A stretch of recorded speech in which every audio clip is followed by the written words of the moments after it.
Namaste, welcome to Srilakshmi. இப்போ ரக்ஷிதா வந்து பார்த்தீங்கன்னா ட்ராயிங் கிளாஸ் ஜாயின் பண்ணி ட்ராயிங் வரைஞ்சிருக்காங்க. இதெல்லாம் அவங்க வரைஞ்சிக்கிற ட்ராயிங்ஸ்லாம் பாருங்கள், ஓரளவுக்கு ஸ்டார்ட் பண்ணியிருக்காங்க பேசிக்லேருந்து. இங்கே டேபிள் மேலே வச்சு காட்டுங்கம்மா, நீங்கள் என்னென்ன வரைஞ்சிங்க என்ன.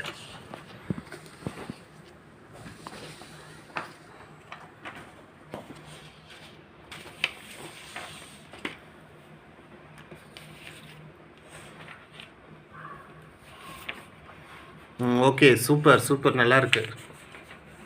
நைஸ் நைஸ், நல்லாயிருக்கு, சூப்பர். ஓகே.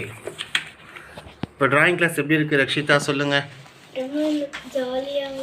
2 days தான் கிளாஸ் அட்டென்ட் பண்ணியிருக்கீங்க, எப்படி இருக்குது? என்ன கற்றுக்கிட்டீங்க புதுசாக விஷயம்? பேசிக்லேருந்து எல்லாமே அச்சு வைக்காம எரேஸ் பண்ணாமலே ட்ரா பண்ண கற்றுக்கிட்டேன். Okay, super. எரேஸ் பண்ணாமல், அப்போ முதல்ல நீங்களே எரேஸ் பண்ணி வரைஞ்சிட்டு இருந்தீங்க. ஆமாம். ஓகே, போக நம்ம புதுசாக கற்றுக்கலாம். தேங்க்யூ.